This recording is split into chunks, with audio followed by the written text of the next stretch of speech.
Hi everyone. Keep wanting to say good morning when I film these because I usually film them in the morning, but in any event, I am in beautiful Kids World here in downtown Santa Barbara. Kids World's a huge playground in the middle of town where I've spent many hours with my young daughter.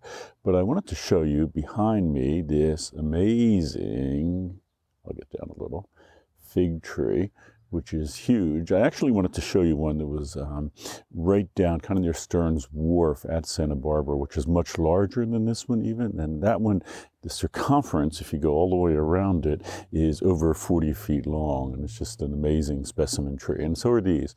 These are actually imports, as far as I know, from Australia. This is a Moreton Bay fig, but I just thought it would be pretty to film against.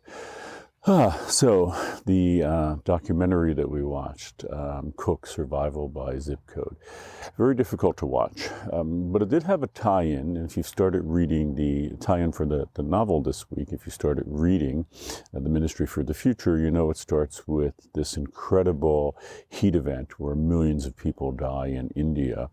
And you might think that that novel was kind of far-fetched for that reason. How could it ever happen that people would die because of heat like that? And yet, I wanted to show you this documentary. One of the reasons is, yes, it can happen, has happened, will continue to happen more. And it's a very difficult video to watch, and I'm sorry for that, but I did want to introduce the really horrible aspect of climate justice, environmental justice, and that is that this does not impact everyone equally. And, you might read the beginning of Kim Stanley Robinson's novel and think, well, that's India and a country like the United States. I mean, we have air conditioning and we have all sorts of, emergency response, things in place that would never happen here. And yet it can and did happen. And it doesn't happen to wealthy people. That's not the way it works in a country like the U.S. It happens to people who are already, having difficulties in life. And, the documentary, if you've watched it, takes you into those communities so you can actually have a feeling for it. And one of the reasons I thought it kind of appropriate to film this here is the park behind me. I don't think you can see from here, but there are quite a few unhoused people who come here to sleep at night because they have nowhere else to be. Yeah, if you're in those kind of situations depicted in the film, or if you're unhoused, natural disasters, something like a heat wave, can be horrific.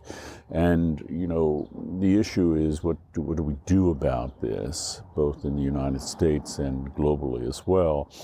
And the terrific injustice of all this. I mean, we call it environmental justice, climate justice, but really this is about injustice or inequity. The inequity here is that we in the developed world, the wealthy countries, we used to call the developed world, have put, most of the greenhouse gases that are there causing the climate crisis in the atmosphere, and yet it will be places elsewhere that suffer the most. And I think Kim Stanley Robinson is very acutely aware of that, which is why he centers the heat event that he does in India.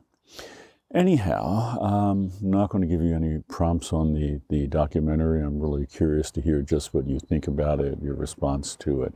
And again, sorry, it is difficult, but this is the reality of the situation which we're dealing with now across the planet. And things like this are happening every year. Millions and millions of people are impacted by the climate crisis. Millions are migrating because of it.